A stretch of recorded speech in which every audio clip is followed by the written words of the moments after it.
अस्सलाम वालेकुम स्टूडेंट्स, मेरा नाम है इंजीनियर वसीम और आज हम देखने जा रहे हैं federal board HSSC part 1 examination federal physics का model paper question. Question paper के अंदर आपके पास 17 मार्क्स होते हैं और 25 मिनट्स का आपके पास टाइमलाइन है। हम डायरेक्टली आते हैं पहले क्वेश्चन की तरफ। पहले क्वेश्चन में लिखा which of the following quantities are dimensionally similar. Dimensionally similar इसमें से कौन सा है? पहला है टॉर्क एंड वर्क, फिर है स्ट्रेस एंड स्प्रिंग कांस्टेंट, फिर है angle and length. Angle and length तो नहीं होता, स्ट्रेन एंड प्रेशर भी नहीं होता। स्ट्रेस एंड स्प्रिंग कांस्टेंट का वर्ड है तो कांस्टेंट और ये नहीं होता, तो टॉर्क एंड वर्क। कैसे पता मैं चला? क्योंकि टॉर्क का फॉर्मूला होता है force multiply bye moment arm. ठीक है,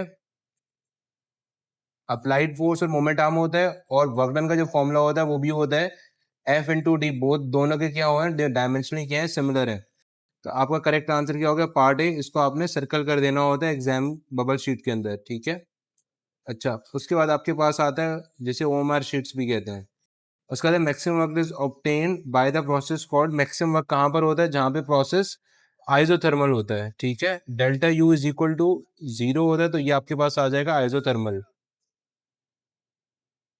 उसके बाद देखा projectile motion is two dimensional motion under the constant acceleration due to gravity. Acceleration due to gravity होती है, तो पार्ट इसका आंसर आ जाएगा ये बेसिकली प्रोजेक्टाइल मोशन की डेफिनेशन ही है ये। लिखा हुआ है turtle travel 45 centimetre in 20 minutes, its average velocity will be. इसकी एवरेज वेलोसिटी कितनी होगी? एवरेज वेलोसिटी कैसे निकालते हैं? वेलोसिटी निकालने का तरीकेकार क्या होता है आपके पास? वेलोसिटी निकालनी है आपने पर आवर के हिसाब से निकालनी है। ठीक है, तो वो देखें आपके पास आप सबसे पहले क्या कर सकते हैं? आप 45 का 20 से डिवाइड कर दें। 45 को जब 20 से डिवाइड करेंगे तो सेंटीमीटर पर मिनट्स में आ रहा है। सबसे पहले तो इसको आवर्स में कन्वर्ट कर लें कि 1 घंटे में उसने कितना डिस्टेंस कवर किया। 20 मिनट्स में वो इतना करे, 40 मिनट्स में कितना करेगा? 40 मिनट्स में 90 करेगा, डबल कर दें उसको। ठीक है, और 60 मिनट्स में कितना करेगा? 60 मिनट्स में 45 और ऐड कर दें, हो जाएगा 135। और 60 मिनट्स का मतलब क्या होता है? 1 घंटा। तो 135 centimetre per hour will be the velocity. 4 का आंसर क्या हो गया? Part C. शाबाश। उसके बाद लिखा हुआ आपके पास stationary wave is form by waves of frequency 512 hertz. The speed of the wave is 65 metre per second. The distance between two consecutive anti node is. Two consecutive anti node के दरमियान जो डिस्टेंस है वो कैसे निकालेंगे? F is equals to sorry we is equals to F lambda होता है। ठीक है, आपने लेमडा निकालना है, lambda is equal to V upon F, यानी कि 65 को डिवाइड कर दें 512 से।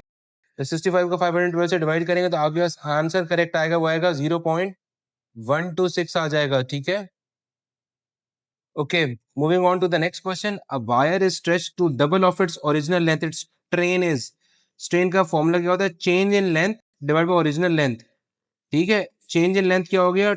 डबल हो गया ना, तो 2l माइनस एल हो जाएगा। और ओरिजिनल लेंथ कितनी थी? एल थी। क्या हो जाएगा? L upon L. L upon L का मतलब क्या हो गया? 1 हो गया, यानी कि आपका पार्ट बी इसका करेक्ट आंसर है। Okay, next question is cyclotron frequency of a charge particle moving in a magnetic field B किस चीज से इंडिपेंडेंट होता है? भाई वेलोसिटी से इंडिपेंडेंट होता है। वेलोसिटी ऑफ अ पार्टिकल पे वो चीज डिपेंड नहीं करती है। मास पे डिपेंड करती है, चार्ज पे डिपेंड करती है, मैग्नेटिक फ्लक्स डेंसिटी के ऊपर डिपेंड करती है, क्योंकि मैग्नेटिक फील्ड के अंदर घूम रहा है ना। चार्ज के ऊपर डिपेंड करती है, चार्ज कम है ज्यादा है।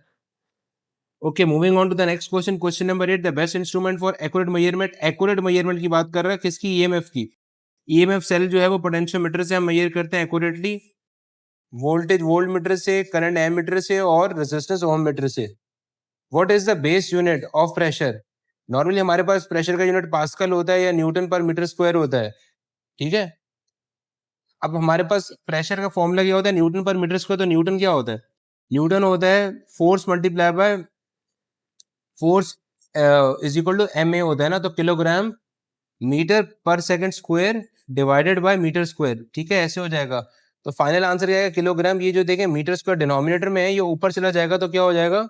मीटर की पावर -1 हो जाएगा। सही है, और सेकंड की पावर भी -2 हो जाएगा। तो आपका करेक्ट आंसर आएगा ऑप्शन सी। इसको आपने हाईलाइट कर दिया। थ्योरी ऑफ रिलेटिविटी, बहुत आसान सा सवाल पूछा कि थ्योरी ऑफ रिलेटिविटी किसने कही थी? किसने फॉर्मुलेट किया था थ्योरी ऑफ रिलेटिविटी को? हमारे आइंस्टाइन भाई ने किया था।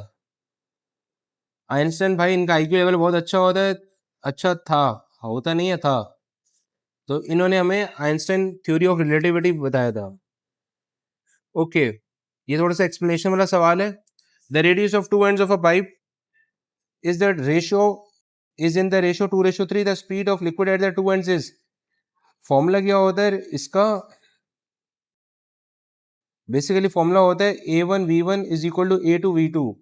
ठीक है, अब A1 जो है वो हमारे पास रेडियस का रेशियो गिवन है। ये एरिया की अगर मैं बात करूंगा तो एरिया का रेशियो क्या होगा? A1 रेशियो A2 जो है वो होगा 2 का स्क्वायर रेशियो 3 का स्क्वायर, क्योंकि रेडियस है ना, तो वो 2 डायमेंशनल है। तो क्या आएगा? A1 रेशियो A2 क्या आ जाएगा मेरे पास? 4:9 आ जाएगा। ठीक है, तो V1 रेशियो V2 क्या हो जाएगा? वो उसका उल्टा हो जाएगा, 9:4 हो जाएगा। क्यों? क्योंकि उसका आप रिवर्स करेंगे ना। ये देखें, A1 अपॉन A2 यहाँ से करूंगा तो क्या आएगा? V2 अपॉन V1 आएगा। सही है। आपको चाहिए क्या? V1 ओवर V2 चाहिए, तो वो उल्टा कर देना पड़ेगा, यानी कि 4/9 को मैं रिवर्स करूंगा तो मेरे पास 9/4 आ जाएगा, जो कि V1 रेशियो V2 का आंसर हो जाएगा। तो मेरे पास इसका करेक्ट आंसर आ जाएगा option number D. Lepton number for muon particle is, lepton number for muon particle जो है वो मेरे पास +1 होता है। ये कॉर्क्स है ना एंड में दिया हुआ है, इसको आप याद कीजिएगा सिर्फ। इसका सवाल भी आया हुआ है सेक्शन सी में। Which of the following moving particle is not defined by magnetic field? Oh sorry, not defined नहीं, डिफ्लेक्टेड। डिफ्लेक्टेड न्यूट्रॉन डिफ्लेक्ट नहीं होते, ठीक है जी, क्योंकि इनके पास कोई चार्ज नहीं होता, ना पॉजिटिव होता है ना नेगेटिव होता है। The force that acts on the particle but it does no work. Force है ऐसी फोर्स जो एक्ट कर रही होती है लेकिन कोई वर्क नहीं करती। फ्रिक्शनल फोर्स वर्क करती है, ग्रेविटेशन भी वर्क करती है, इलास्टिक भी वर्क करती है, सेंट्रीपिटल काम नहीं करती है। सेंट्रीपिटल से हेल्प कर रही है घुमाने के लिए। The region around a charge in which a test charge can feel an electric force is called, हमारे पास, तो इसको हम क्या कहते हैं? इसको हम कहते हैं इलेक्ट्रिक फील्ड होता है, जहां पे टेस्ट चार्ज है वो एक्सपीरियंस करता है। Okay, number 16, moment of inertia of a spinning body about its axis does not depend on the, हमारे पास किस चीज के ऊपर डिपेंड नहीं करता? Angular velocity of a body पे डिपेंड नहीं करता।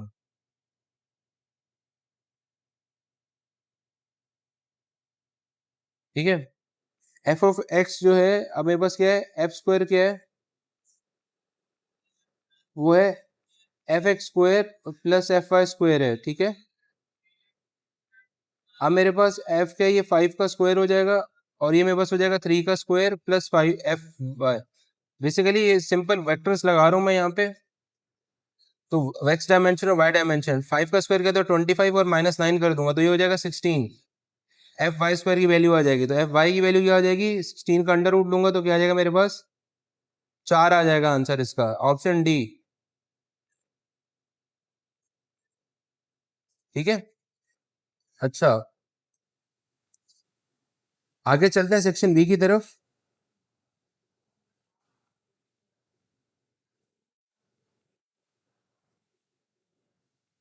पहला सवाल है सेक्शन बी का, मैं आपको सारे क्वेश्चन नीचे कर देता हूं ताकि आपके लिए इजी हो जाए, व्हाइट पेज पे। ठीक है, ओके, यहां से स्टार्ट करें हम।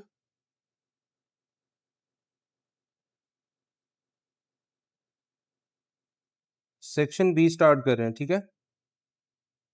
ओके, सेक्शन बी का जो पहला सवाल था वो हमारे पास ये है कि जो आपकी डायमेंशंस होती हैं, क्या वो एक्यूरेट इन्फॉर्मेशन देती हैं रिलेटेड टू, एक दफा एक सेक्शन बी के सवाल को देख लेते हैं, पहले वाले को, कि an equation is dimensionally correct. Equation जो होती है डायमेंशनली करेक्ट होता है, इसका मतलब ये है कि does it mean that equation is necessary correct? अब ये बड़ा कंफ्यूजिंग सवाल है। इस सवाल को तो पहले समझते हैं ना कि सवाल पूछ क्या रहे हैं। बोल रहे, नंबर 1 है, an equation is dimensionally correct. ठीक है, डायमेंशनली वो इक्वेशन करेक्ट है।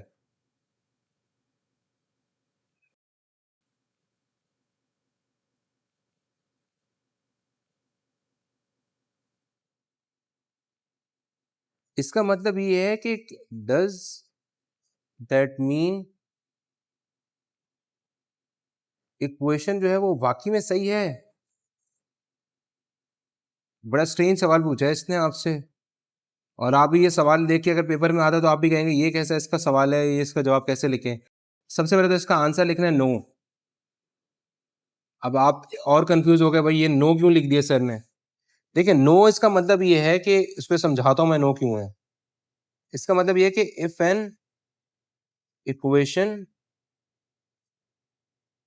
Is dimensionally correct,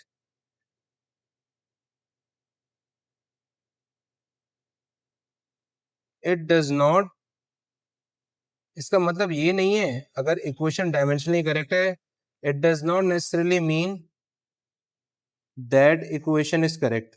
how proving it? जैसे कि अगर मैं ये लिखता हूं आपके पास कि s is equal to V I T plus A T square. अब अगर इसके डायमेंशन चेक करें तो ये डायमेंशनली सही है, लेकिन इक्वेशन तो गलत है। सेकंड इक्वेशन ऑफ मोशन ये तो नहीं होती है, डायमेंशनली करेक्ट है। कैसे? भाई आपको यहाँ पे एस चाहिए था ना, तो यहाँ से ऐसे ही निकलेगा, metre per second multiply by second, तो एस और एस कैंसिल होकर मीटर ही बचेगा। डायमेंशनली मतलब एम आएगा आपके पास, डायमेंशनल एम आएगा इसका यहाँ पे। ओ सॉरी, एम नहीं आएगा, एल आएगा। Sorry sorry sorry. और डिस्टेंस का भी यहाँ पे एल होता है, यानी कि ये बेसिकली इसकी डायमेंशन है एल टी माइनस वन, और टी आ जाएगा यहाँ पे। ठीक है, तो आपके पास आंसर क्या आ जाएगा? एल आ जाएगा। ठीक है, ये डायमेंशनली तो सही है, लेकिन इक्वेशन जो एक्चुअल इक्वेशन जो सही इक्वेशन है वो है S is equal to V I T plus half A T square होता है। ठीक है, ये आपके पास है करेक्ट इक्वेशन। बात समझ आई है? तो आपने इसको इस तरीके से एक्सप्लेन करके लिखना है। ये वाली इक्वेशन की एग्जांपल दे रहे हैं तो अच्छी है, वरना two S is equal to V F square minus V I square की एग्जांपल भी ले देते हैं, क्योंकि वहां पे अगर आप टू लगाते हैं तो लगाएं या नहीं लगाएं आपके डायमेंशन सही रहती हैं, लेकिन अगर लगाएंगे तो इक्वेशन सही होगी, और अगर नहीं लगाएंगे तो इक्वेशन सही नहीं होगी। और का सवाल इसका आपका क्या है? और का सवाल ये है कि find cross product of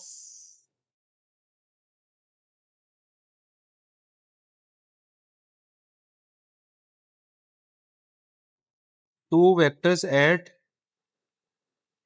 0 degree and 90 degree. ठीक है, दो वेक्टर्स हैं ए क्रॉस बी, अगर मैं उनका निकालूं तो फॉर्मूला होता है ए बी साइन थीटा होता है। ठीक है, अब अगर 0 डिग्री है तो इसका मतलब है कि साइन की वैल्यू 0 डाल दो, और साइन 0 पे क्या होता है?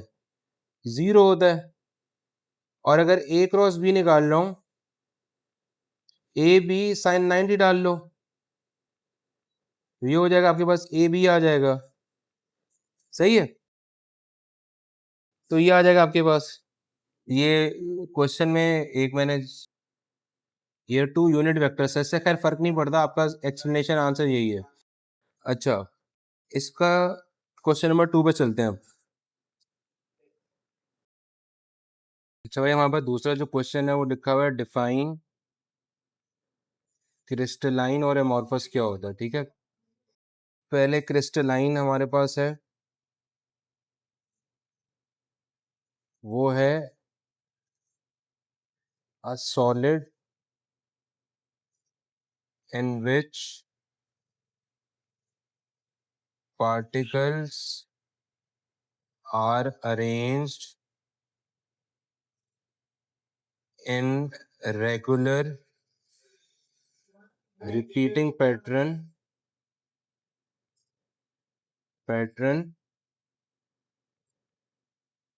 And has a definite melting point. ठीक है, ये हमारे पास आ गई बात क्रिस्टलाइन की। सही है, इसके बाद हम बात करते हैं एमॉर्फस की।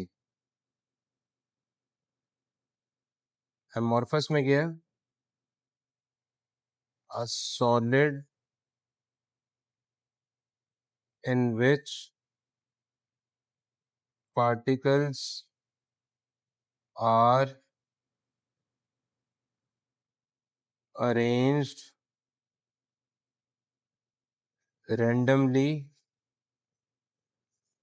without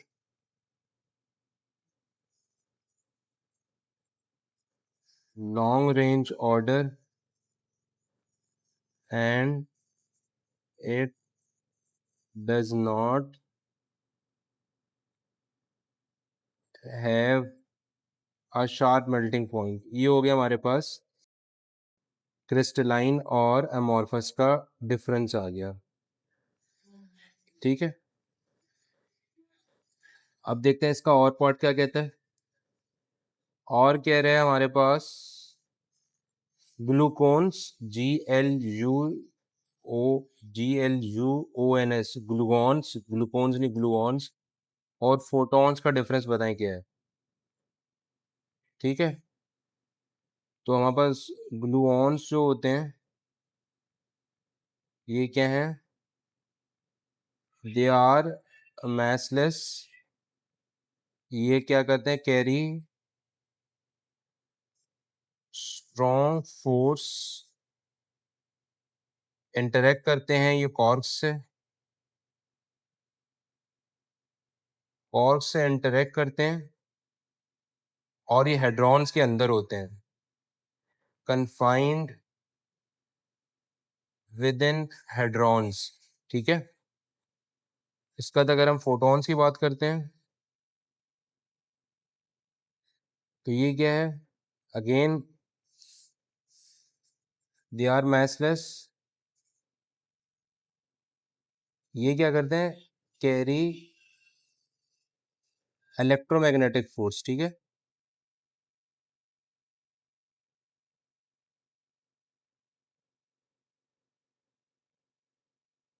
interact with charged particles,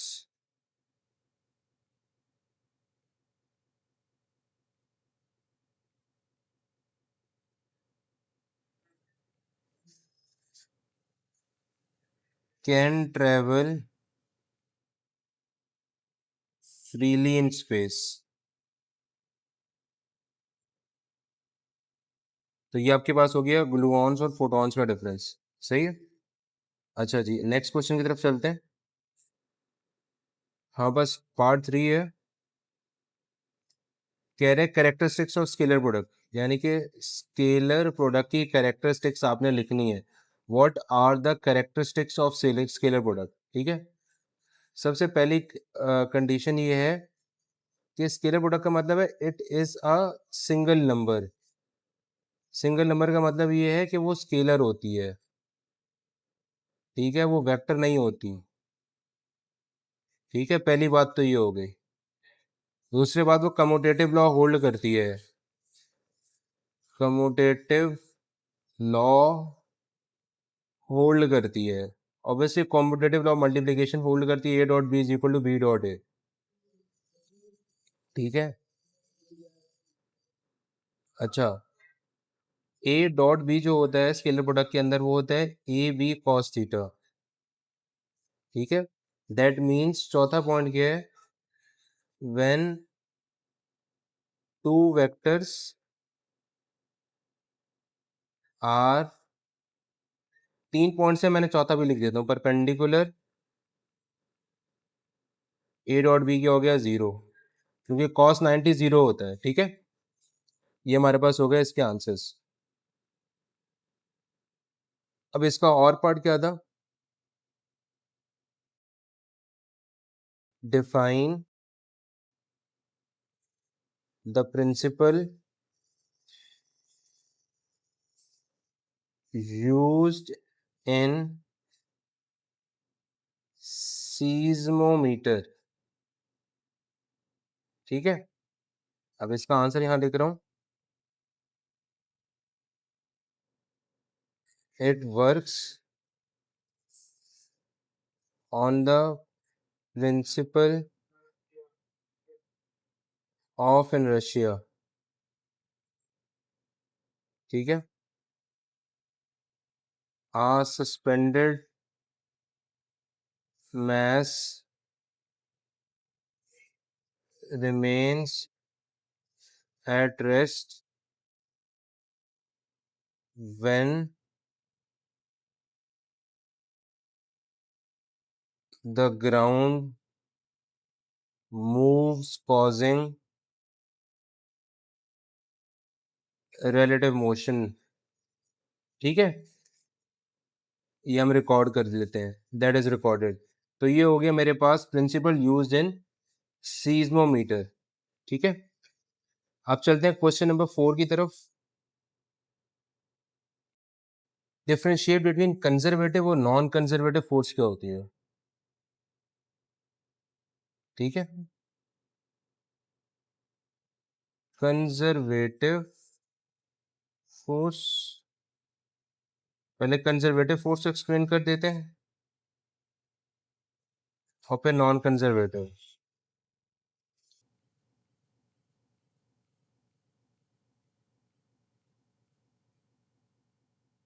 non conservative force,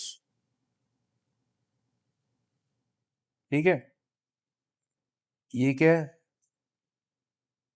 work done is independent of path and depends only on initial and final positions। इसकी एग्जांपल में ग्रेविटी आ सकती है, स्प्रिंग फोर्स आ सकती है, कंजर्वेटिव है वो भी, और एनर्जी कंजर्व रहती है इसमें। ठीक है, ओके। नॉन कंजर्वेटिव में क्या है? Work done depends on the path, energy is dissipated as heat or other forms। जिसकी एग्जांपल में आपके पास फ्रिक्शन और एयर रेजिस्टेंस आता है।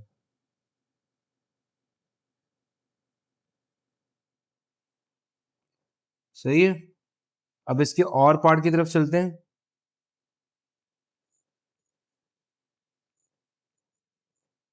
इसका और पार्ट है how a steady flow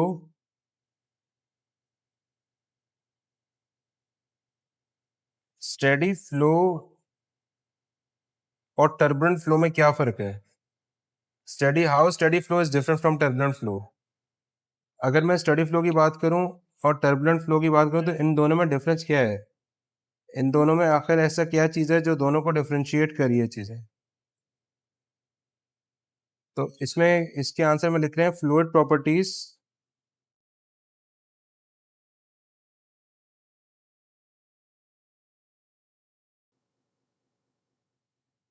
fluid properties at a point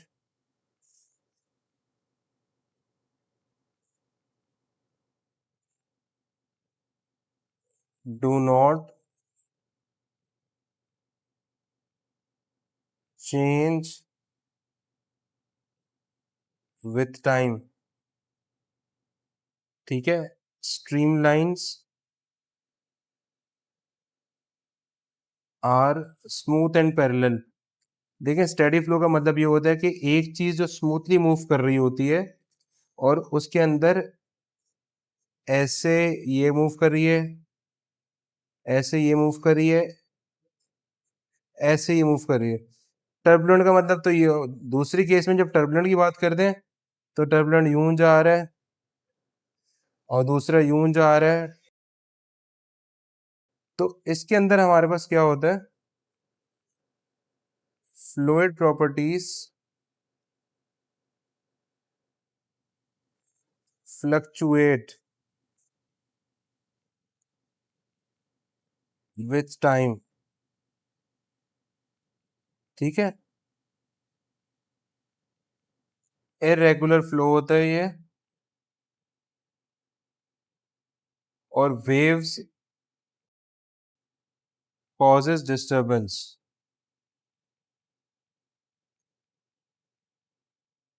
अच्छा, ये तो हो गया टर्बुलेंट फ्लो की बात। ठीक है, हमारे पास क्वेश्चन नंबर ये कौन सा था, 4।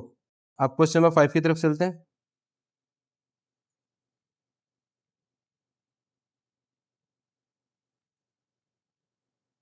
5 है हमारे पास, what is effect of radius of cross section of conductor on resistance।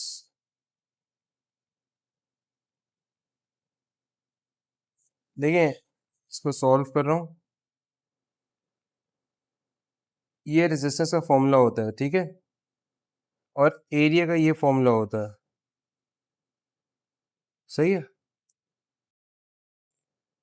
अब हमारे पास इस फॉर्मूला को यूं लिख सकता हूँ, R is equal to rho L divide by pi R square, सही है।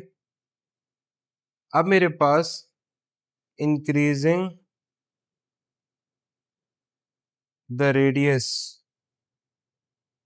अगर रेडियस इंक्रीज हो रहा है इसका मतलब है रेजिस्टेंस की वैल्यू क्या हो रही है, डिक्रीज हो रही है, क्योंकि वो डिनोमिनेटर में है ना रेडियस। और अगर ये डिक्रीज हो रहा है, decreasing the radius increases resistance, ठीक है, इंक्रीजेस रेजिस्टेंस, सही है। ओके, नेक्स्ट उसके और की तरफ चलते हैं, 5 के और की तरफ। 5 का आपका और वाला पार्ट है, radius of a sphere is measured with a screw gauge and is substituted in the formula। हमने रेडियस ऑफ स्फीयर की बात कर रहे हैं और उसको स्क्रू गेज से मेजर किया, ये क्वेश्चन का पार्ट है, ठीक है। स्क्रू गेज से आपने वो किया, उसका फॉर्मूला है एरिया का पाई आर स्क्वायर, और वॉल्यूम का फॉर्मूला भी लिखा हुआ है 4/3 पाई आर क्यूब। फिर क्वेश्चन पूछ रहा है विच ऑफ द टू रिजल्ट्स, इनमें से दोनों में से कौन सा रिजल्ट ज्यादा एक्यूरेट होगा, वो ये पूछ रहा है आपसे।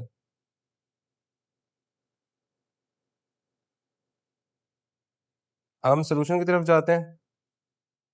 देखिए हमारे पास जो सरफेस एरिया है, the surface area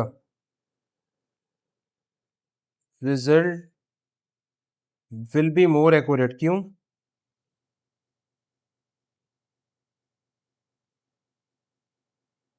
because it depends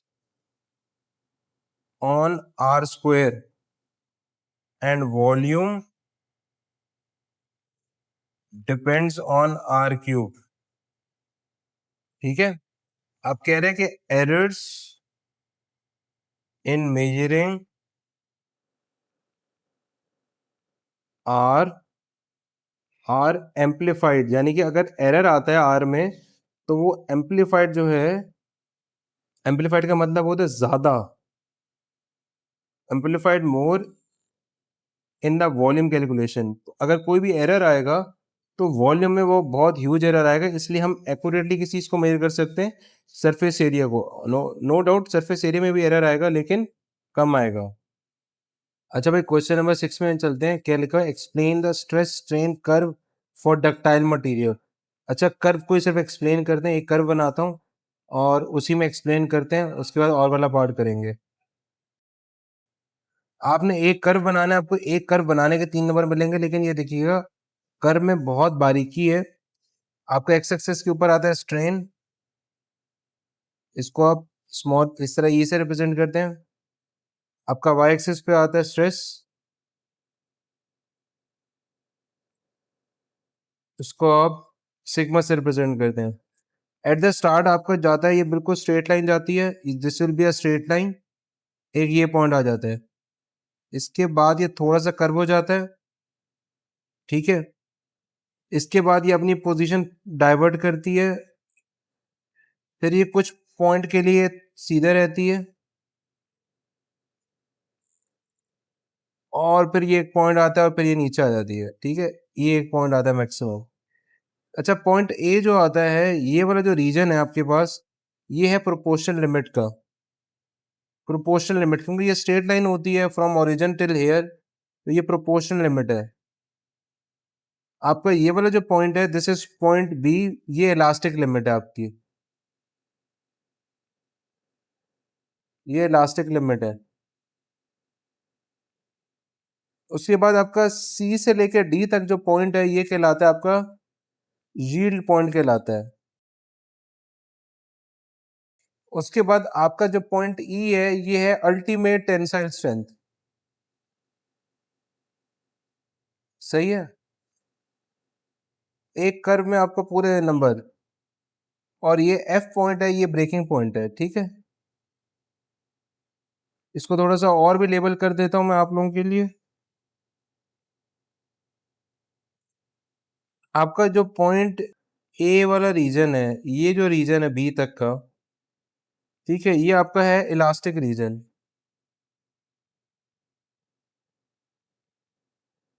ठीक है, और आपका जो पॉइंट ई तक है, यहां से ये है plastic reason.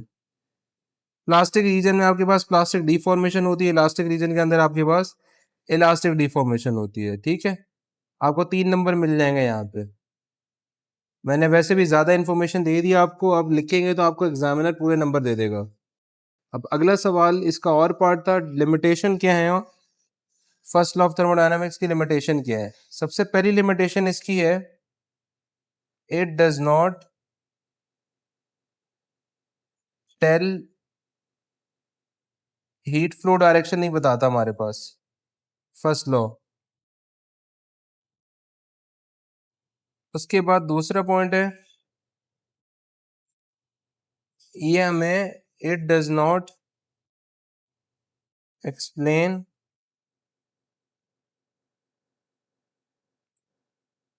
Weather a process, हमारे पास प्रोसेस हो सकता है या नहीं हो सकता, ये नहीं पता चल सकता। सही है। इसका तीसरा पॉइंट ये है, it does not discuss efficiency of heat engine, first law नहीं बताता। ठीक है, और एक पॉइंट चले और लिख लें, इट गिव्स, कोई इंफॉर्मेशन हमें नहीं देता इरिवर्सिबिलिटी पे, no information on irreversibility, reversibility. ठीक है, ये हमारे पास हो गया 6 का और पार्ट हो गया। अब चलते हैं 7 की तरफ। 7 हमारे पास है, फाइंड, ओहो फाइंड लिख दिया मैंने, find the angle of projection of projectile, angle of projection of projectile निकालने for which maximum height, question में लिखा हुआ है मैक्सिमम हाइट जो है वो इक्वल हो जाए रेंज के। सही है, अब ये कैसे होगा, हमारे पास मैक्सिमम हाइट का फॉर्मूला क्या होता है, V I square sine square theta upon 2 G. तो ये इसको इक्वेट कर दें, V I square upon G sine 2 theta के। सही है, तो ये वी आई स्क्वायर से कैंसिल हो जाएगा, ये एक जी से कैंसिल हो जाएगा, तो मेरे पास रह जाएगा sine square theta upon 2 is equal to sine 2 theta क्या होता है, 2 साइन थीटा कॉस थीटा होता है। ठीक है, ये साइन थीटा एक साइन थीटा से कैंसिल हो जाएगा, ये हो जाएगा sine theta upon cos theta, और ये हो जाएगा, ये 2 इधर जाएगा तो मल्टीप्लाई हो जाएगा, 4 हो जाएगा। इसका मतलब क्या हो गया, टेन थीटा की वैल्यू क्या हो गई, 4 हो गई। सही है। अच्छा, अब theta is equal tan inverse 4 निकालने, जो भी एंगल आएगा वो आपका आंसर हो जाएगा। ठीक है, टेन इनवर्स 4 निकालने, आपका जो आंसर होगा, प्लीज एंगल की वैल्यू डिग्री में लिखिएगा, वो आंसर हो जाएगा। सही है। अच्छा, अब इसका और पार्ट क्या है 7 का,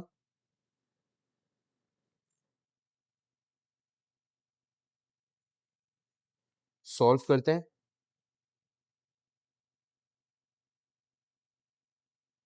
an ideal liquid is flowing through a pipe of variable diameter.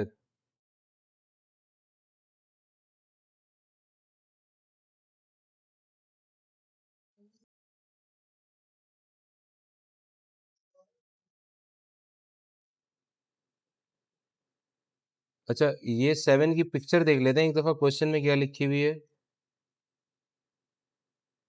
7 हमारे पास कुछ इस तरह से दिया हुआ है, an ideal fluid is flowing through a pipe of variable diameter as shown in the figure. ये फिगर है हमारे पास। Where is pressure high at position A और पोजीशन बी। देखिए, प्रेशर हाई आपके पास वहां पर होगा जहां पे डायमीटर हाई होगा। सही है। डायमीटर हाई कहां पर होगा आपके पास, यहाँ पर। सही है। तो आप यहाँ पे इसका आंसर यहीं पे मैं लिख देता हूँ कि pressure is higher at position A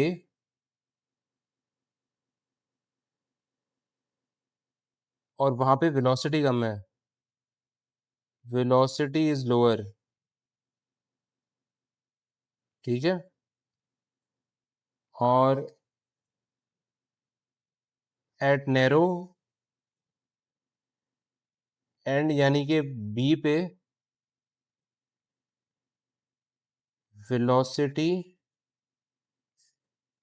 is high and pressure is low. ठीक है, प्रेशर इज लो। ये इसलिए कि विजुअल सामने हो आपके और आप इजीली इसको सॉल्व कर सकें। ठीक है। अच्छा,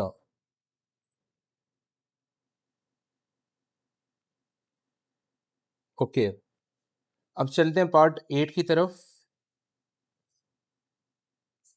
पार्ट 8। ठीक है, पार्ट 8 क्या है, by using concept of dot product how can you describe that magnetic. Question बोल रहे हैं डॉट प्रोडक्ट का आपने प्रिंसिपल यूज करना है और ये बताना है कि मैग्नेटिक फ्लक्स जो है is scalar product of magnetic flux density B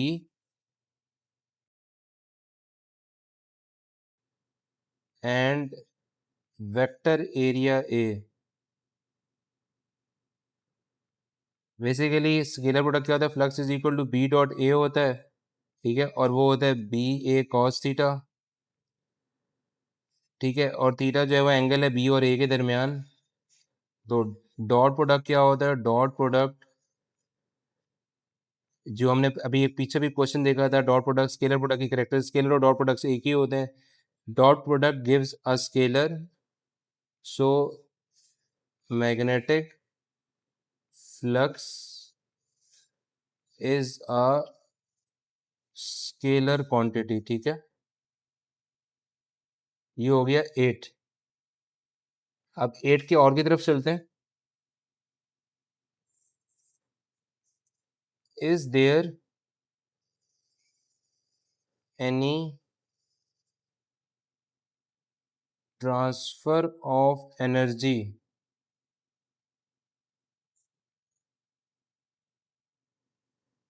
through a medium when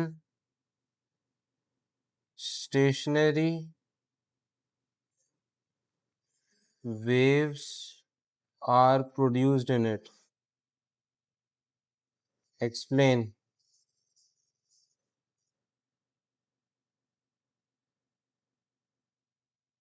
इसका आंसर क्या है? No. In stationary waves,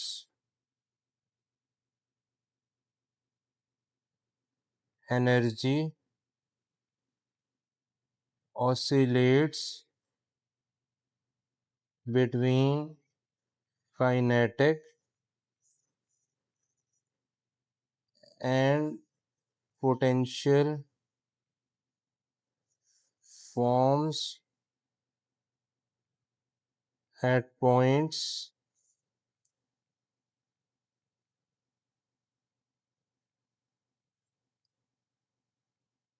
in the medium,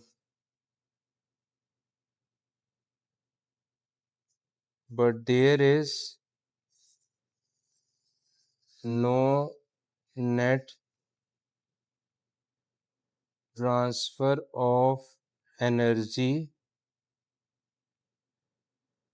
along the medium. अच्छा भाई, क्वेश्चन नंबर 9 में लिखा हुआ है कि two tuning forks of frequencies 456 hertz and 452 hertz are sounded together, how many beats are produce over a period of 10 seconds. सबसे पहले हम पर सेकंड निकाल लेते हैं. इसका सोल्यूशन क्या होगा हमारे पास? इसका सोल्यूशन ये होगा कि बीट फ्रीक्वेंसी जो निकलती है,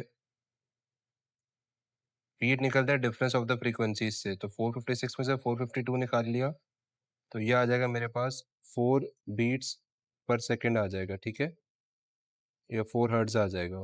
ठीक है, तो हमारे पास 100 इन 10 सेकंड हमारे पास क्या होगा? 4 मल्टीप्लाई बाय 10 होंगे, यानी कि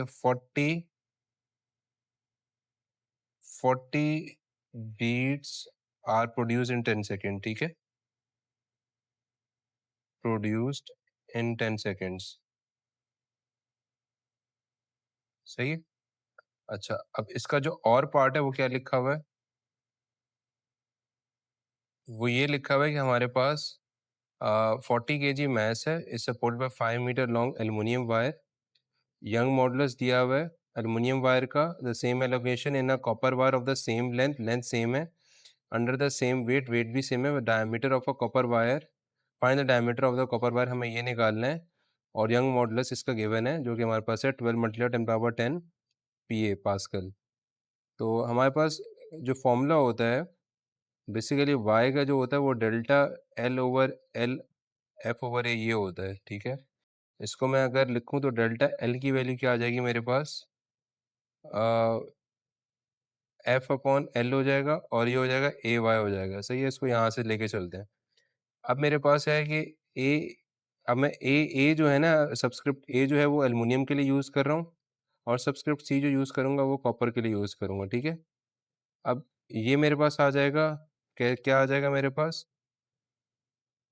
एरिया जो होता है, एरिया में डायमीटर का स्क्वायर होता है. सही है, तो ये मेरे पास ये आ जाएगा इसका, और इसका मेरे पास एल्युमिनियम का ये आ जाएगा. अब मैं अगर इसका रेशियो निकालूँ DC अपॉन DA तो वो हो जाएगा मेरे पास अंडर रूट आ जाएगा, क्योंकि ऊपर स्क्वायर रूट लगा हुआ था ना, इसलिए अंडर रूट आ जाएगा Y ओवर YC. अब मुझे Y ओवर YC की वैल्यू पता है. ठीक है, मुझे यहाँ पे Y और YC की वैल्यू पता है, तो मैंने क्या लिखा? DC अपॉन DA, क्योंकि दोनों का जो पावर है वो सेम है. पावर जो है वो 10 पावर 10 है दोनों की, इसलिए मैंने YA की वैल्यू ले ली 7 और YC की वैल्यू ले ली 12. ठीक है, मल्टीप्लाई 10 पावर 10 है, आपने लिखना है मल्टीप्लाई 10 पावर 10 लिख लें, इसकी भी मल्टीप्लाई 10 पावर 10 लिख लें और फिर इसको कैंसिल कर दें. ठीक है, तो DC की वैल्यू आ जाएगी 0.76. कैलकुलेटर यूज़ करें, 7 ओवर 12 लें, उसका स्क्वायर रूट निकालें, 0.76 आएगा. DA को दूसरी साइड पे लेके चले जाएं, तो इससे ये पता चल रहा है हमें कि diameter of copper should be 0.76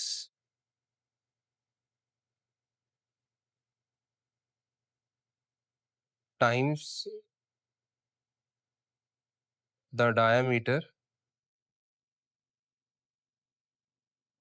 of aluminum. सही है। अच्छा, अब नेक्स्ट क्वेश्चन की तरफ चलते हैं। नेक्स्ट क्वेश्चन है हमारे पास क्वेश्चन नंबर 10। नंबर 10 क्या कह रहा है हमारे पास? नंबर 10 है, why does the resistance of LDR, light dependent resistance, decrease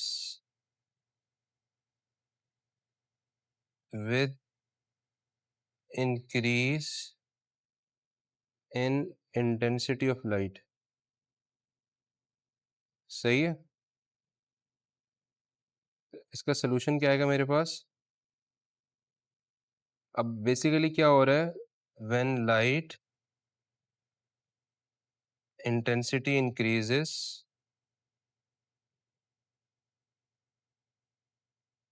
more photons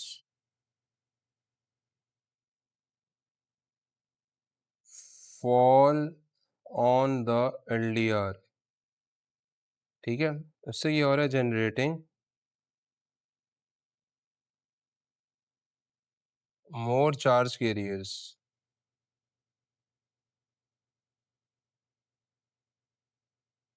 charge carriers में इलेक्ट्रॉन्स एंड होल्स आते हैं। सही है। तो इसकी वजह से क्या होता है, increase conductivity, increase conductivity and decreases resistance.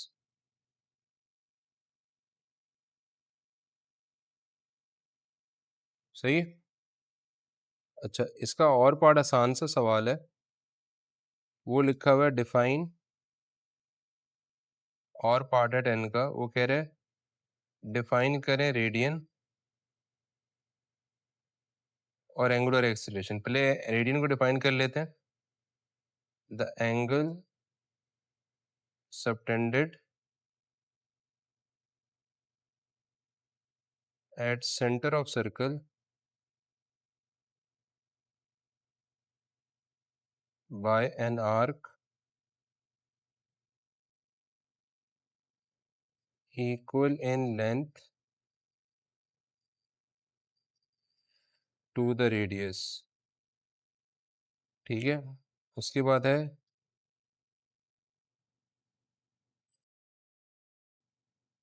Angular acceleration क्या है?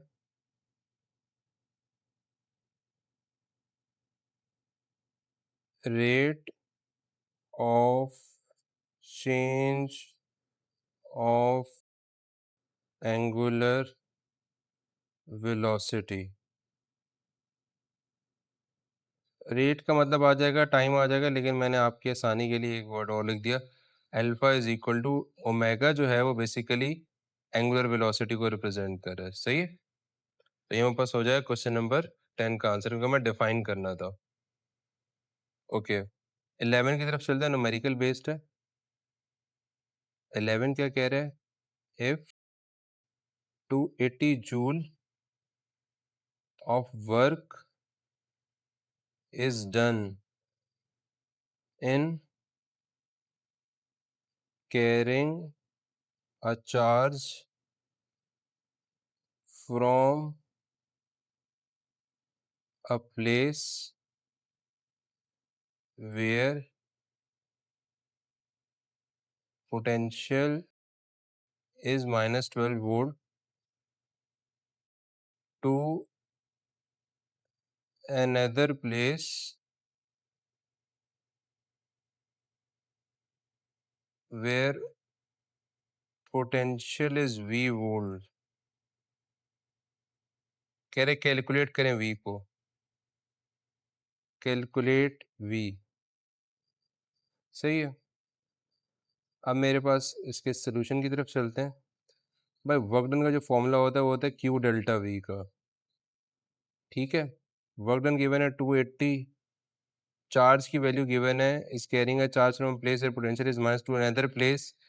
तो हमारे पास चार्ज जो है वो एक जगह से दूसरी जगह जा रहा है। अज्यूम कर रहा हूँ मैं चार्ज की वैल्यू को यहाँ पे 2। सही है, अज्यूम कर रहा हूँ मैं यहाँ पे। और चेंज इन वैल्यू किया मेरे पास v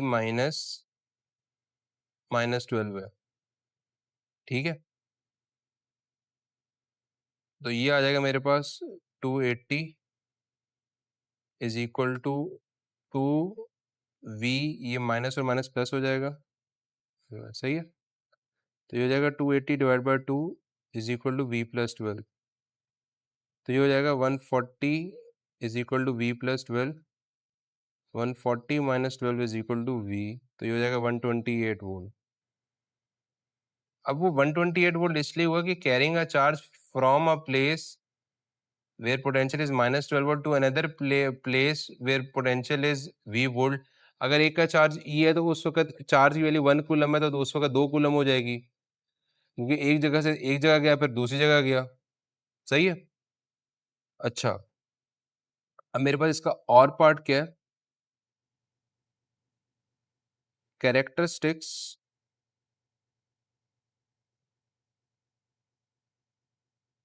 of an ideal fluid क्या है।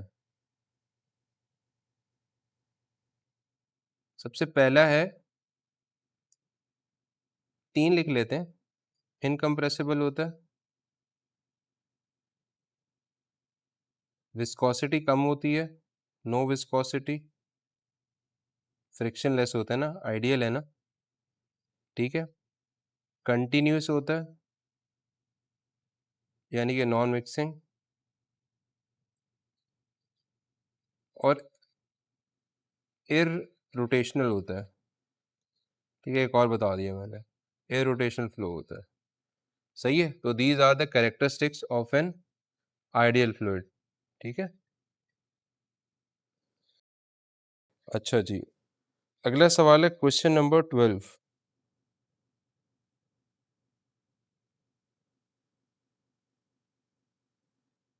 वो है, two spheres A and B are of the same masses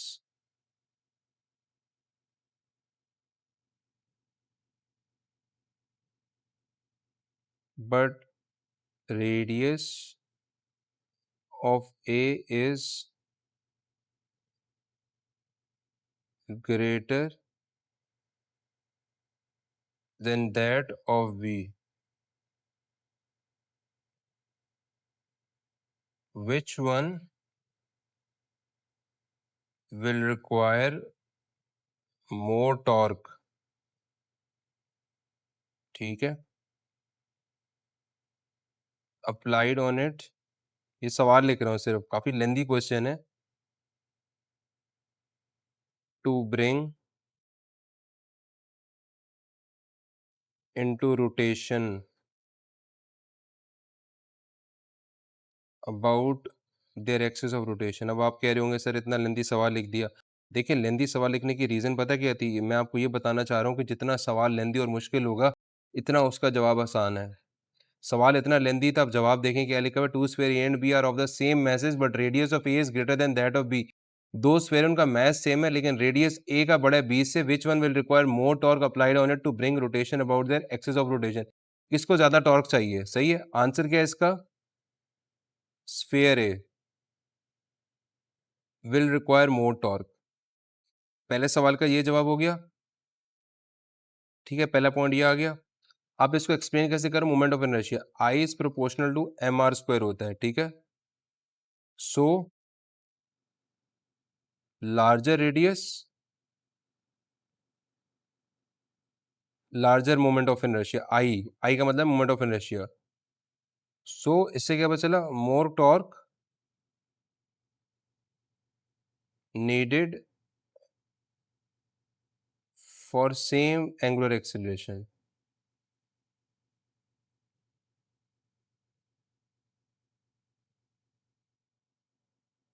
सही है।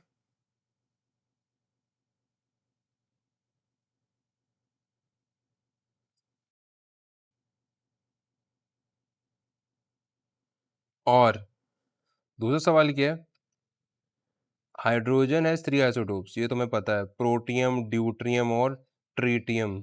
ठीक है, नाम भी याद होने चाहिए। और डिफरेंस इसलिए होता है कि उनके मैसेज के अंदर डिफरेंस है। मैसेज के अंदर डिफरेंस है, इसका मतलब है उनके न्यूट्रॉन नंबर में डिफरेंस है। मैंने कहा जब तक क्वेश्चन लिख रहा हूँ तब तक आपको इन्फॉर्मेशन दे दूँ। How can you use magnetic field to separate them?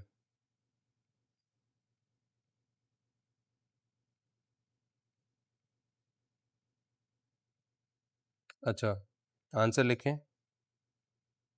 Pass the isotopes through a non uniform uniform non uniform magnetic field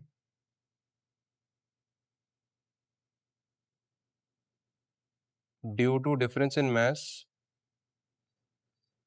तो मैंने आपको ऑलरेडी बता दिया था एक्सप्लेनेशन में। Due to difference in mass, एक second.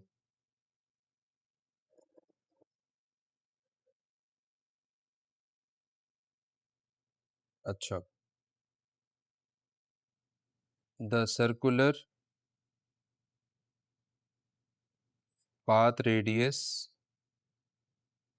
Differ for each isotope, सही है।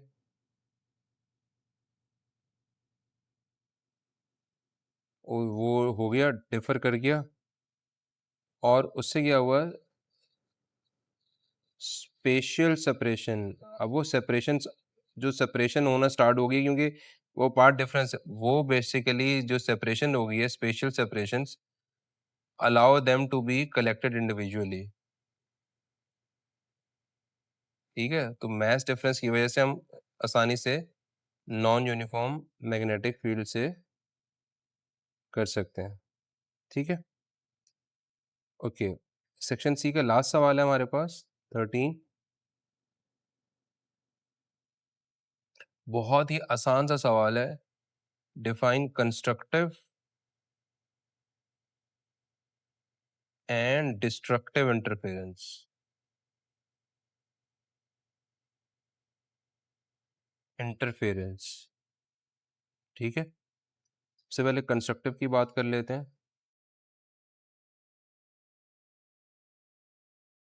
When two waves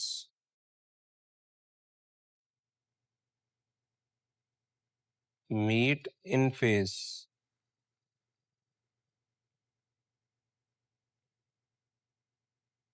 their amplitudes add।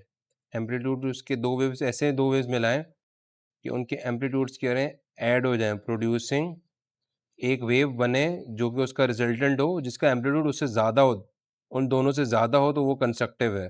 Constructive का मतलब ये होता है क्रेस्ट क्रेस्ट पे फॉल कर रही हो, ट्रफ ट्रफ पे फॉल कर रहा हो।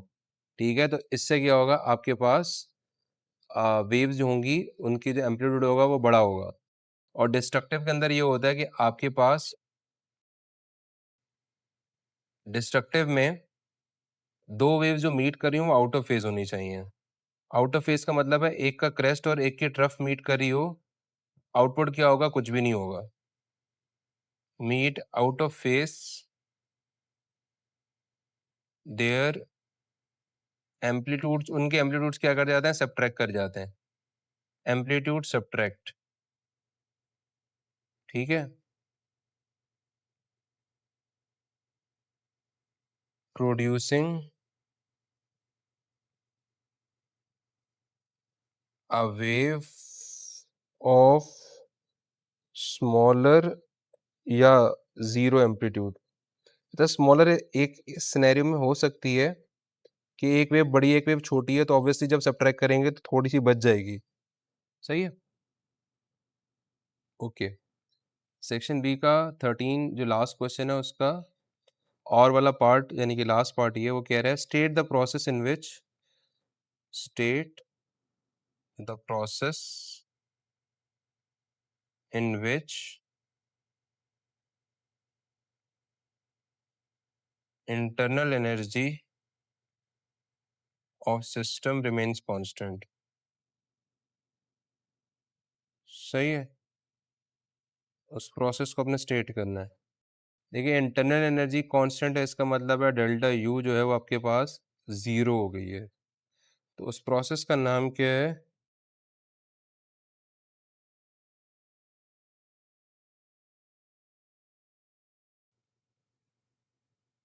Isothermal process.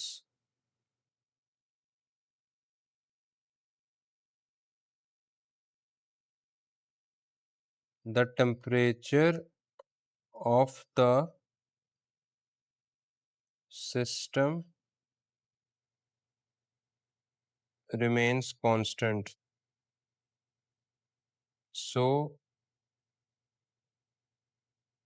internal energy does not change। ठीक है, आइसोथर्मल प्रोसेस हमारे पास है, उसके अंदर इंटरनल एनर्जी चेंज नहीं होती। सही है। अच्छा जी, क्वेश्चन नंबर 3 को एक्सप्लेन कर रहा हूँ। क्वेश्चन नंबर 3 के अंदर ये हमारे पास सेक्शन सी स्टार्ट हो गया है। इसमें हमारे पास 6 नंबर का सवाल है, 2 + 4 है। पहले पार्ट इसको देख रहे हैं, इलास्टिक कोलिजन वाले को। Explain elastic collision in one dimension and prove that for two bodies colliding elastically, relative speed of approach before collision is equal to relative speed of separation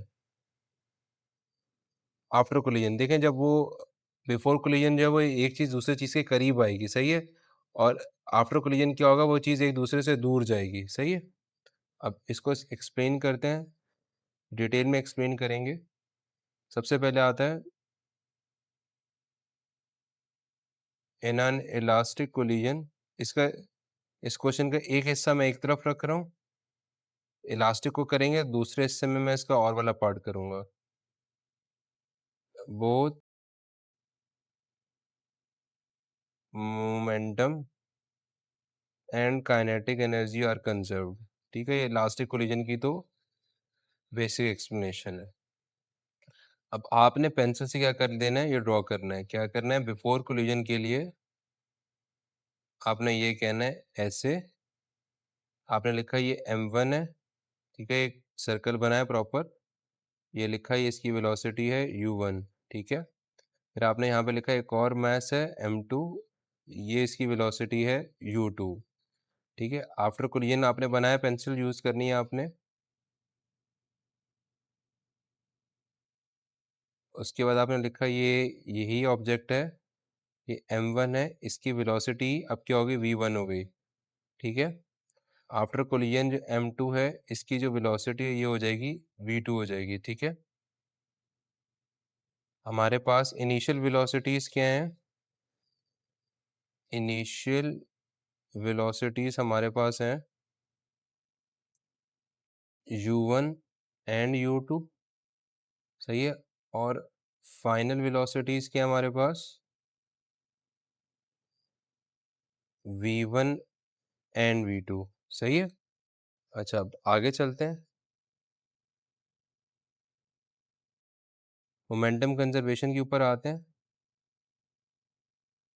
ठीक है, हम कंजर्वेशन की बात करें, और मोमेंटम कंजर्वेशन क्या कहता है, momentum before collision is equal to momentum after collision, ठीक है।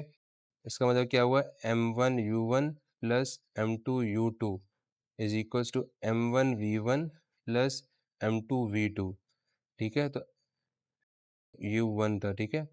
आपने क्या किया, m1 को अलग करना है, तो m1 को अलग करने के लिए आपने u1 माइनस वी1 हो जाएगा, क्योंकि v1 दूसरी साइड पे जाएगा, इज इक्वल टू m2 आपने यहाँ लिखा, और ये क्या हो जाएगा, v2 माइनस u2 हो जाएगा, सही है, क्योंकि ये u2 जो है वो दूसरी साइड पर आएगा। ये आपने कह दिया, ये क्वेश्चन 1 है, ठीक है। मोमेंटम भी कंजर्व्ड है, और दूसरा हमने क्या कहा था, काइनेटिक एनर्जी भी कंजर्व्ड है, ठीक है। तो काइनेटिक एनर्जी की इक्वेशन क्या हमारे पास, वो क्या होगी, 1/2 m1u1 का स्क्वायर प्लस 1/2 m2u2 का square is equals to 1/2 m1v1 का स्क्वायर प्लस 1/2 m2v2 का स्क्वायर, ठीक है। 2 को कॉमन लेके डिवाइड कर लेते हैं, ठीक है। तो ये क्या हो जाएगा, m1 हो जाएगा, जैसे ऊपर वाली एक्सप्रेशन बनी थी।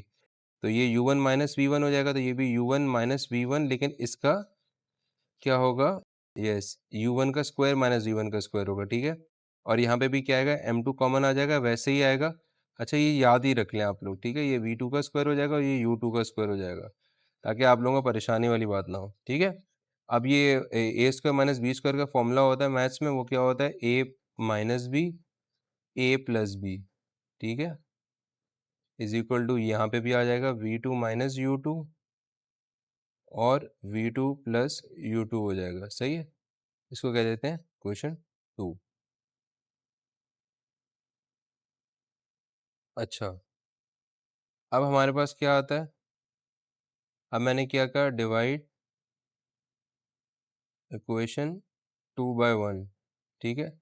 जब डिवाइड करेंगे तो आपके पास ये ऐसे आ जाएगा m1 u1 minus v1 u1 plus v2, sorry v1 आएगा ये, और ये आ जाएगा m1 u1 minus v1 is equal to m2, ये भी ऐसे आएगा v2 minus u2 v2 plus u2 divide by m2 v2 minus u2, ठीक है। ये कैंसिल इससे, ये वाला कैंसिल इससे, ये वाला कैंसिल इससे, ये वाला कैंसिल इससे, आपके पास आ गया u1 plus v1 is equal to v2 plus u2, ठीक है। तो हमारे पास रीअरेंज कर देते हैं क्वेश्चंस को, रीअरेंजिंग जब हम करेंगे तो हमारे पास क्या आएगा, u1 minus u2 is equals to v2 minus v1, तो ये बेसिकली है relative speed of approach, approach की ये स्पीड होगी हमारे पास, is equal to relative speed of separation, ठीक है। तो ये हमने इसको प्रूफ कर दिया विथ प्रॉपर एक्सप्लेनेशन, सही है, सही है। अब हम इसका और वाला पार्ट देखते हैं, काफ़ी ज़्यादा स्ट्रेच आउट हो गया, कोई बात नहीं, हम स्पेस ज़्यादा ले लेंगे, प्रॉब्लम नहीं है। क्वेश्चन क्या कह रहा है हमारे पास, explain Carnot cycle, derive the relation for the efficiency of Carnot engine. अपने कॉर्नोट साइकिल को एक्सप्लेन करना है 3 मार्क्स के अंदर, ठीक है। तो कॉर्नोट साइकिल क्या चीज़ है, पहले इसको डिफाइन थोड़ा सा कर लेते हैं। Carnot cycle is an ideal reversible cycle, ठीक है, operating between a hot reservoir at T1 and cold reservoir at T2, ठीक है। अब इसका ग्राफ बना लेते हैं, बेसिक ग्राफ है कॉर्नोट साइकिल का, that everyone has to know. हमारे पास एक्स एक्सिस पे आता है V, वाई एक्सिस पे आता है हमारे पास प्रेशर, इसकी शेप कुछ ऐसे, यहाँ से ऐसे आती है, ये थोड़ा सा यहाँ से यूं करवाता है, फिर ये यहाँ से यूं थोड़ा सा करवाता है, और फिर ये यहाँ से कर्व है, ये कर्व ही है, सही है। अच्छा, ये आपका पॉइंट ए है, ये आपका पॉइंट बी है, ये इनटेक हो रही है Q1, बी से फिर आप सी पे गए, सी से आप जा रहे हैं, ये आपके पास बाहर निकल रही है Q2, ठीक है। ये आपका डी आ गया, ये टेम्परेचर है T1, ये है टेम्परेचर T2, ठीक है, और डी से आप वापस ए पे चले गए, ठीक है। साइकिल का मतलब क्या होता है, जहाँ से शुरू करें वहीं पे ख़त्म करें, बिल्कुल सही, ठीक है। अब हम ए सारे पॉइंट्स को डिस्कस करते हैं वन बाय वन। नंबर 1 में क्या लिखा हुआ है, A to B. A to B क्या हो रहा है हमारे पास, आइसोथर्मल एक्सपेंशन हो रही है एट T1, हीट जो हो रही है इसमें अब्जॉर्ब्ड हो रही है Q1, ठीक है। 2 में हमारे पास क्या है, B2C है, इसमें एडियाबैटिक एक्सपेंशन हो रही है, एडियाबैटिक एक्सपेंशन, सही है। अच्छा, इसको थोड़ा सा नीचे कर लूँ, ओके, ये लाइन यूं जा रही है, ओके। पार्ट 3 क्या है, C टू D है, उसमें आइसोथर्मल एक्सपेंशन थी, इसमें क्या आ गया, आइसोथर्मल कंप्रेशन हो रही है, ठीक है, एट T2। हीट क्या हो रही है, मैंने कहा ना बाहर निकल रही है, रिजेक्टेड एट Q2 हो गई, ठीक है। अब आपके पास पॉइंट 2 में था एडियाबैटिक एक्सपेंशन, अब यहाँ पे क्या आएगा आपके पास, जब डी से ए पे जा रहे हैं तो हो जाएगा एडियाबैटिक कंप्रेशन, ठीक है।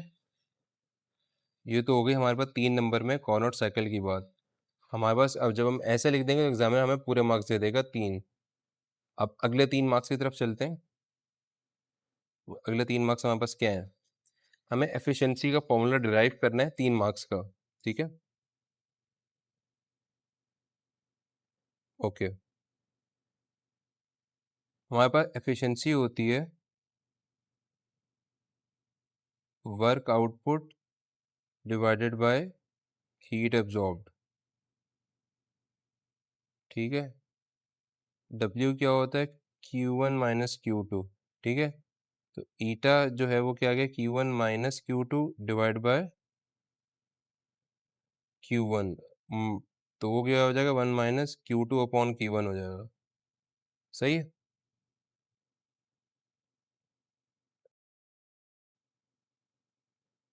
जो हमारे पास रिवर्सिबल होता है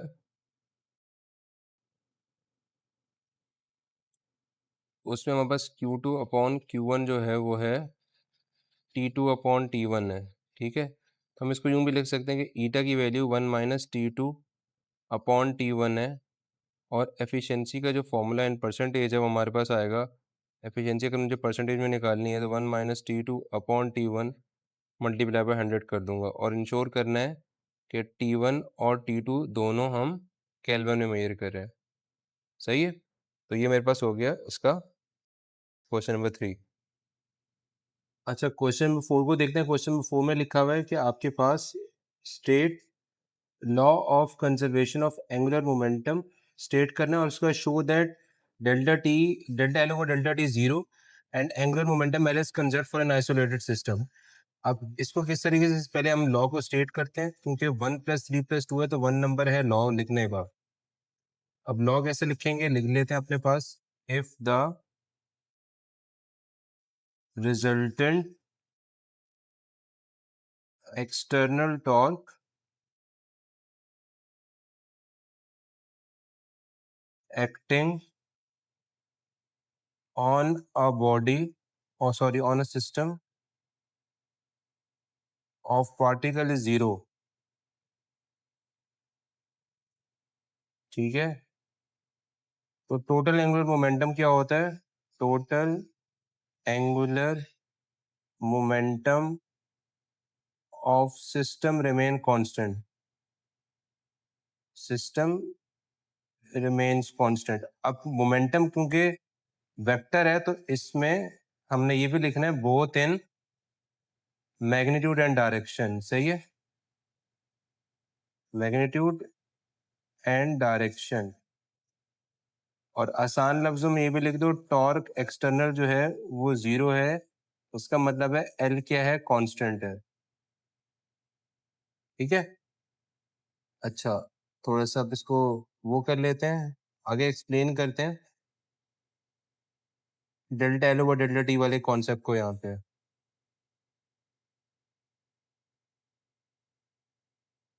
हमारे पास टॉर्क एक्सटर्नल जो होता है वो होता है D L upon D T के। तो for an isolated system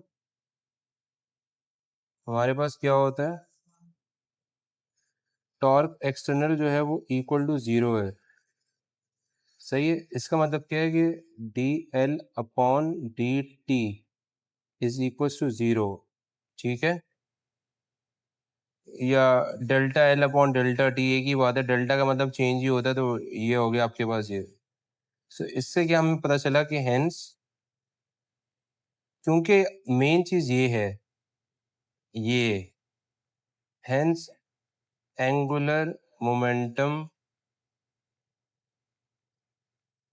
L is conserved, क्योंकि कोई एक्सटर्नल टॉर्क नहीं लग रही, फॉर एन आइसोलेटेड सिस्टम। आपको यहाँ पे एग्जामिनर मार्क्स अवार्ड कर देगा, ठीक है। उसके बाद नेक्स्ट जो है इसका और पार्ट है, वो क्या कहता है, इसका और पार्ट कह रहा है show that electric field intensity is equal to negative of potential gradient. सही है। अब इसके लिए हम सॉल्व करते हैं इसको। हमारे पास supposition let V be the electric potential at a point, ठीक है, एट अ पॉइंट। अब हमने दो पॉइंट्स ले लिए, कंसिडर 2 पॉइंट्स। कौन से दो पॉइंट्स ले लिए, एक मैंने ले लिया ए, एक मैंने ले लिया बी। सही है। ये दूसरा पॉइंट ले लिया मैंने बी। इनके दरम्यान डिस्टेंस कितना है, डी एल है, ठीक है। इलेक्ट्रिक इंटेंसिटी की डायरेक्शन है ये, ठीक है। अब मेरे पास जो चेंज आ रहा है वो चेंज कह रहा हूँ कि मेरे पास इस पे v है, और जो टोटल है वो है v प्लस डी वी। तो अगर मैं बात करूंगा वर्क डन की, in terms of work done अगर मैं बात करता हूं, तो वर्क डन का formula, work done in moving charge positive q from a to b against the field is equals to q dv, ठीक है। अच्छा, लेकिन वर्क डन वो मूविंग का चार्ज है ना, और फील्ड क्या वर्क डन करिए by the field in moving positive q from a to b। ये क्या लग रहा है हमें, minus Q E dot D L, ठीक है। ये वर्क डन आ गया मेरे पास। अब इक्वेट कर देते हैं ऊपर वाली इक्वेशन को और इस वाली इक्वेशन को, तो ये मेरे पास क्या आ जाएगा, Q D V is equal to minus Q E D L, ठीक है। और इससे मेरे पास क्या आया, D V is equal to minus E dot D L आ गया। इससे मुझे क्या पता चला कि ई की वैल्यू क्या आएगी, minus D V upon D L आ गई, यानी कि हमारे पास इलेक्ट्रिक फील्ड, ये डेल्टा वी भी कहते हैं इसको, intensity, intensity is negative of potential gradient. सही है।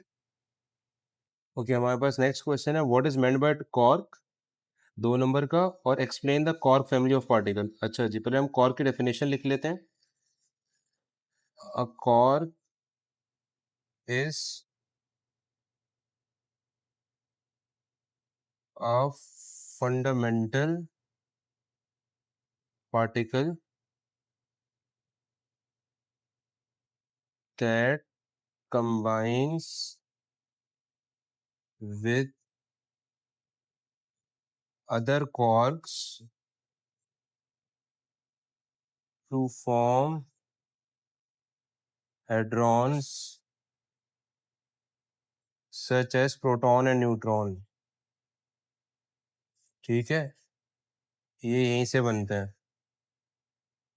quarks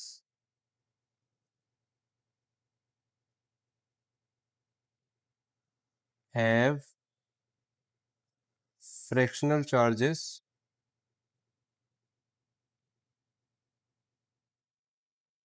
and are not found free in nature, ठीक है। अब इसकी एग्जांपल्स में आते हैं। अब प्रोटॉन जो है वो मिलके बनता है U, U और D से, यानी कि आपके पास जो U है इसका चार्ज है +2/3e, ये भी U है, इसका भी यही चार्ज है +2/3e, और ये डाउनवर्ड कॉर्क है, ये अप, दो अप कॉर्क है, एक डाउन कॉर्क है, ये आ गया, इसलिए इसका चार्ज आ गया +1e का। ठीक है, उसके बाद आपके पास अगला आता है न्यूट्रॉन। ठीक है, न्यूट्रॉन बैलेंस्ड होता है तो ये होता है U D के इक्वल, यानी कि U आपके पास आ गया +2/3e, डाउनवर्ड आ गया -1/3e, और दूसरा डाउनवर्ड आ गया -1/3e, इसलिए इसका चार्ज क्या होता है, 0 होता है।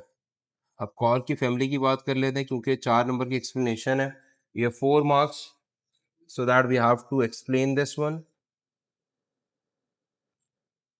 कॉर्क फैमिली की हेडिंग डालें ताकि एग्जामिनर को लगे कि आप इसको डिफरेंशिएट कर रहे हैं क्लियरली।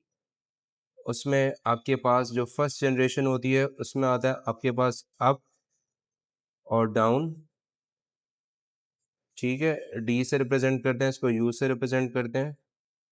जो सेकंड आती है उसमें चार्म सी से और स्ट्रेंज एस से,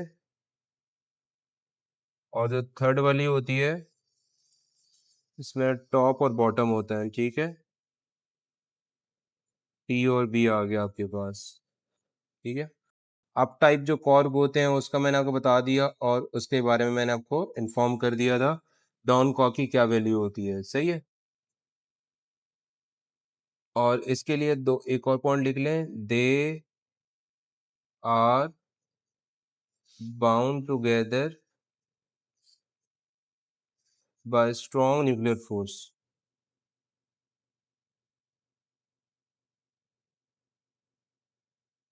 सही है। अच्छा, अब नेक्स्ट क्वेश्चन की तरफ चलते हैं।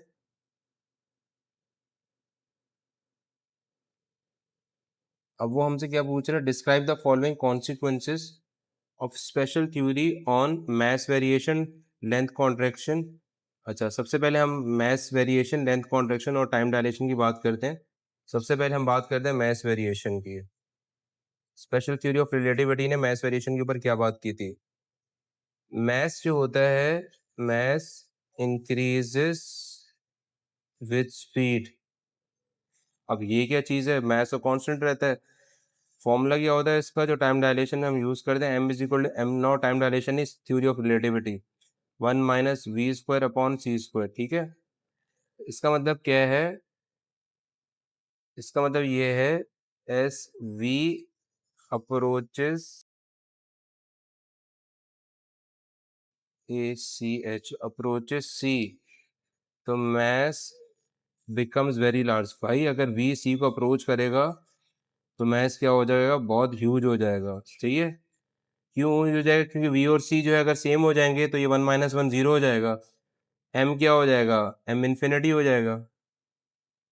बात B में क्या होता है, लेंथ क्या करती है, कॉन्ट्रैक्ट करती है। कैसे, इसमें स्टेटमेंट एक पॉइंट में लिख लें, length of a moving body 2 marks का है,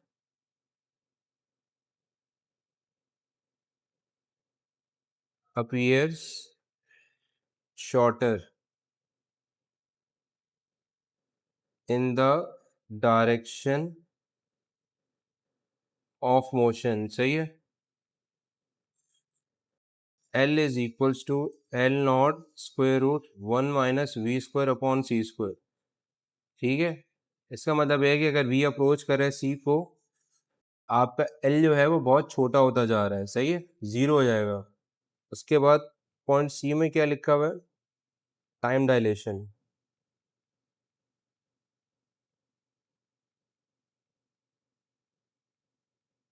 अब टाइम डायलेशन में क्या चीज़ है, मूविंग, एक मूविंग क्लॉक जो है रन्स स्लोअर देन अ स्टेशनरी क्लॉक।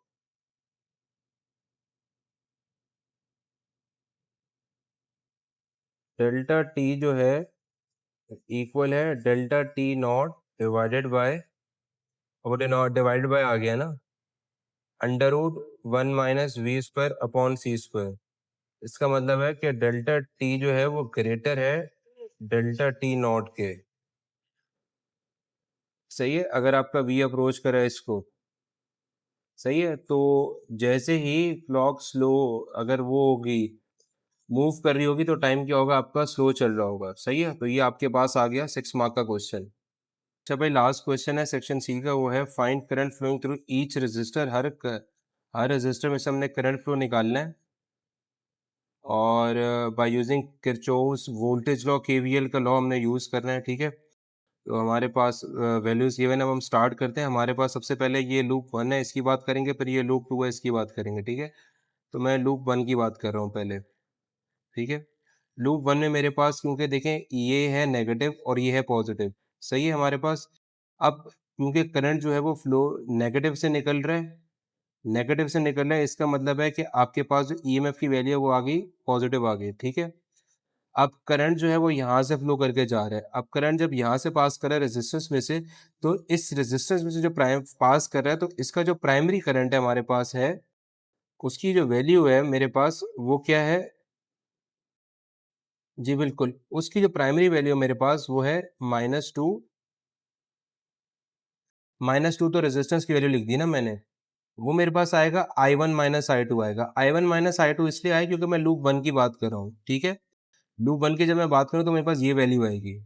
ठीक है, अगर जब मैं लूप 2 पे आऊंगा तो मेरे पास I2 - I1 आएगा, अगर मैं R1 के थ्रू मेरे R1 से मेरा वो करंट फ्लो कर रहा है।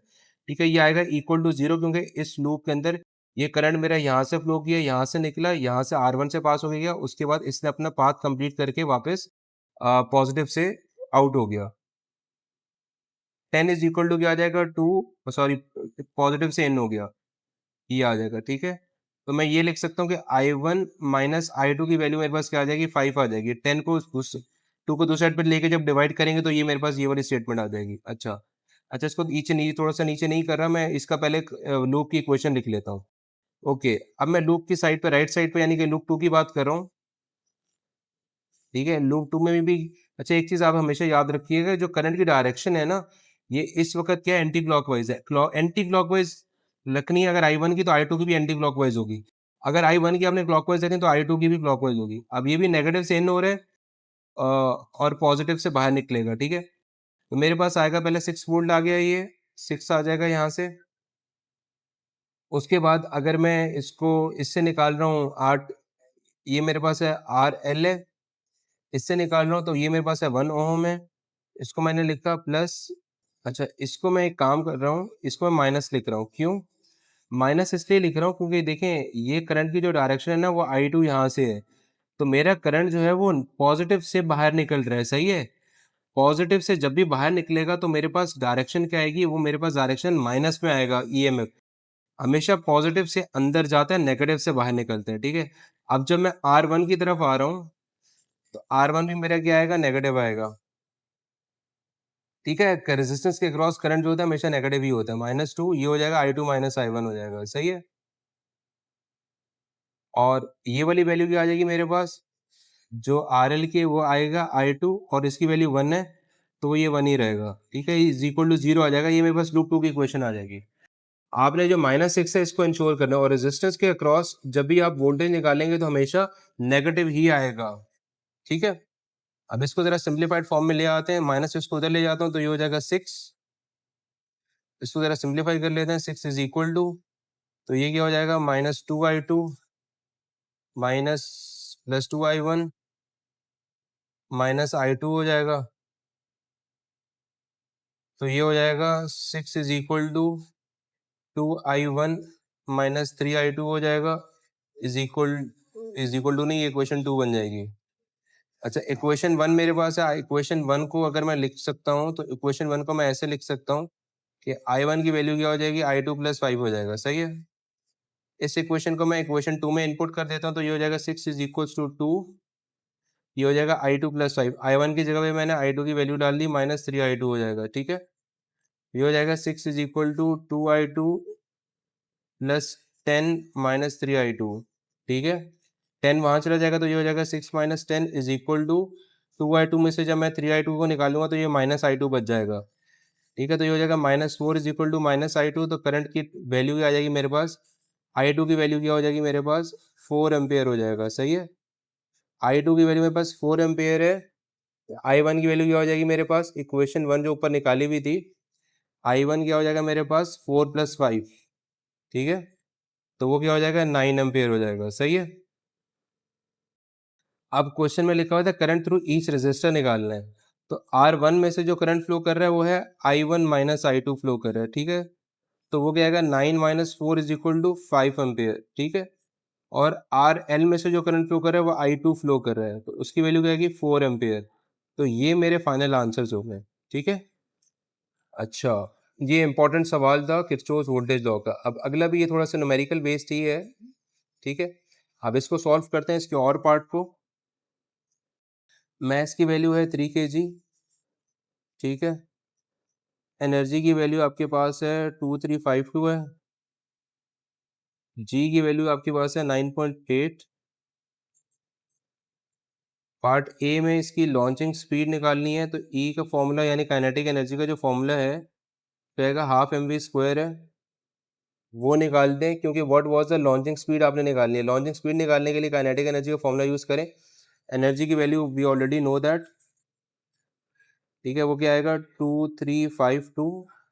ये 2 है, ये एनर्जी से मल्टीप्लाई हो जाएगा और मैस एनर्जी से ये यहाँ नीचे आके डिवाइड हो जाएगा। 3 ये क्या आएगा v² आएगा।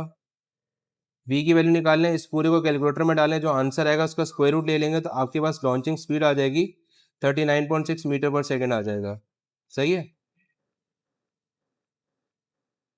अच्छा, इसके बाद हाइट निकालने का जो फॉर्मूला है, पोटेंशियल एनर्जी का फॉर्मूला यूज कर लेते हैं mgh का, ठीक है। ये आएगा 2352 है।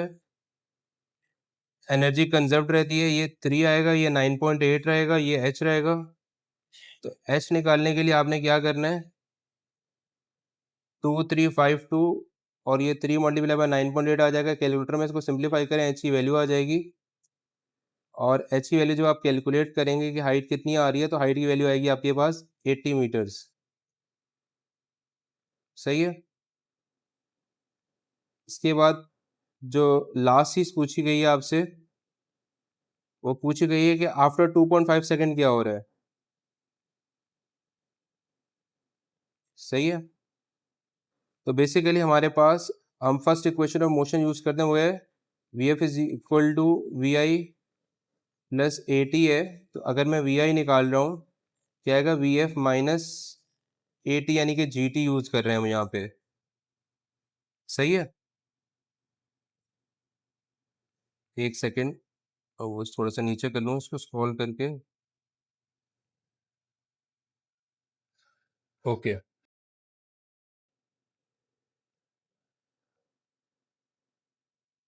अच्छा, मेरे पास अगर वी आई है, ये मेरे पास आ जाएगा 39.6 माइनस 9.8 इंटू 2.5 आ जाएगा।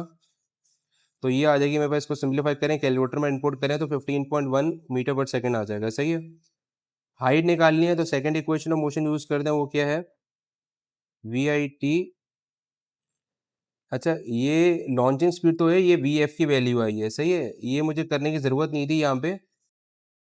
आ, ये जो प्लस ए लिखा हुआ है, ये ए जो है यहाँ पे माइनस जी होगा, सही है, इसलिए ये मैंने माइनस जी लिया है। तो ये मेरे पास 15.1 मीटर पर सेकंड जो है मेरे पास जो वैल्यू आ रही है। क्वेश्चन में क्या मेंशन हुआ है, क्वेश्चन में लिखा हुआ है ना, what is the kinetic energy and potential energy of the rocket after 2.5 second of its launch. Kinetic energy और potential energy after 2.5 second of the launch वो निकालनी है मुझे। पहले तो पता है मुझे आफ्टर 2.5 सेकंड क्या होगा, वो मैं अभी निकाल रहा हूँ, ठीक है। मुझे वेलोसिटी चाहिए थी और हाइट चाहिए थी वहां से। -12 GT² की इक्वेशन यूज कर रहा हूँ। माइनस इसलिए क्योंकि जी की वैल्यू नेगेटिव है। 39.6 इंटू 2.5 -1/2, 9.8 इंटू 2.5 का स्क्वायर, ठीक है। अब ये मेरे पास आ जाएगा, कैलकुलेटर में डालेंगे सब कुछ। तो मेरे पास ये आ जाएगी 68.37 मीटर्स आ जाएगा, सही है। अब वेलोसिटी भी चेंज होगी, हाइट भी चेंज होगी, तो पहले पोटेंशियल एनर्जी निकाल लें, mgh है। मास चेंज नहीं होता, ये 9.8 है, ये 68.37 है। इसको कैलकुलेटर में डालें तो ये हो जाएगा 2009 जूल। और काइनेटिक एनर्जी जब आप निकाल रहे हैं हाफ एम वी स्क्वायर से हाफ, मास आपका 3 है, वो 15.1 का स्क्वायर है। तो इसको जब सिंप्लीफाई कर रहे हैं तो इसकी वैल्यू आ रही है आपके पास 342 जूल आ रही है, सही है। और आपको ये पता है कि total kinetic energy of the system is always conserve, तो पोटेंशियल एनर्जी और काइनेटिक एनर्जी का जो सम है वो वही होगा जो टोटल एनर्जी होगी आपकी, सही है।